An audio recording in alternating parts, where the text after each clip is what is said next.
c'est grâce à vous, administrateurs, mais aussi toutes les personnes ici présentes, quel que soit leur niveau et leur fonction. C'est grâce à vous que nous avançons. Donc je vais, sans plus tarder, donner la parole à celui, si vous le permettez, chez qui nous sommes, le recteur, M. Ahmadou Ali Mbaye, le recteur de l'université Cheikh Anta Diop. Chers partenaires, mesdames et messieurs, permettez-moi juste de rappeler que c'est la première fois que le CA de l'AIF se tient en dehors de Paris et de Montréal. Notre université est particulièrement fière de sa collaboration avec l'Agence universitaire de la francophonie.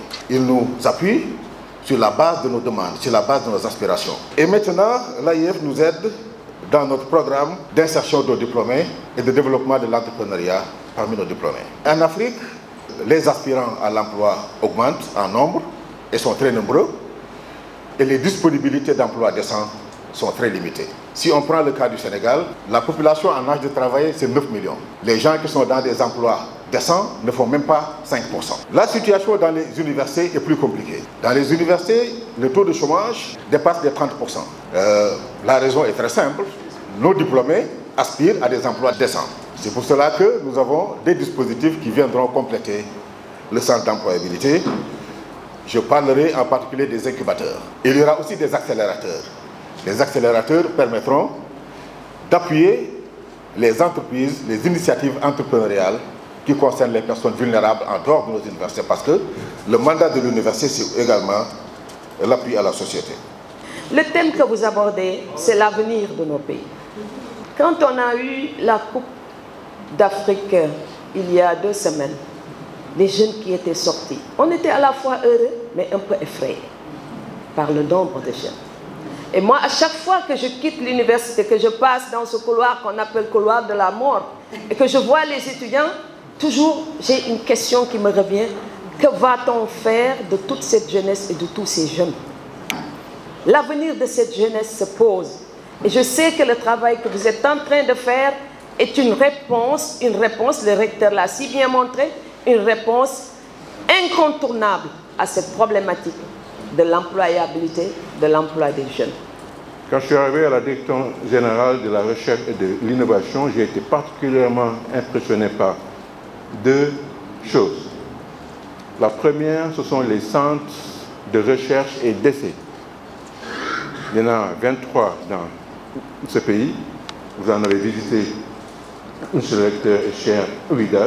Le deuxième exemple, ce sont les instituts supérieurs d'enseignement professionnel, où concrètement, en 2 ans, sont formés de manière beaucoup plus pragmatique que nos universités, de manière beaucoup plus rapide que nos universités, avec un cycle de formation pratique avec l'entreprise.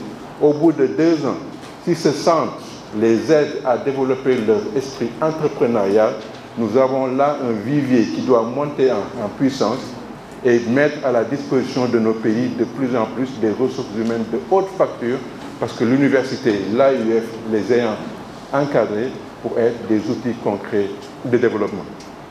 4 pôles ont été identifiés dans les centres d'employabilité. Le premier pôle, c'est le pôle le plus classique, c'est celui sur lequel beaucoup travaillent, c'est le pôle d'aide à l'emploi simple, c'est-à-dire comment rédiger un CV, comment préparer une lettre de motivation, comment préparer un entretien d'embauche, ou chercher l'information pertinente pour l'emploi. Deuxième pôle, c'est les formations complémentaires transverses.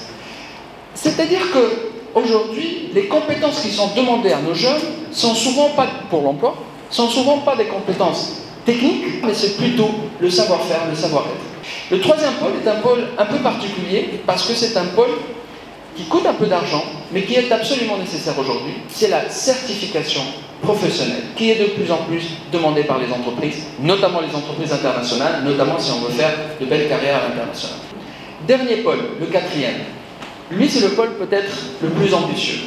On l'a appelé le pôle de pré-incubation. Et donc, nous avons préparé ce pôle 4 qui va proposer des programmes de formation à tous, à l'esprit entrepreneurial, mais les coachs que nous allons former par ailleurs auront comme mission d'identifier les étudiants les plus à même d'être des vrais entrepreneurs demain, d'aller jusqu'au bout et de les proposer aux incubateurs. et de les proposer. Et ainsi, on augmentera le taux de succès, le taux de réussite des entreprises qui vont sortir des universités.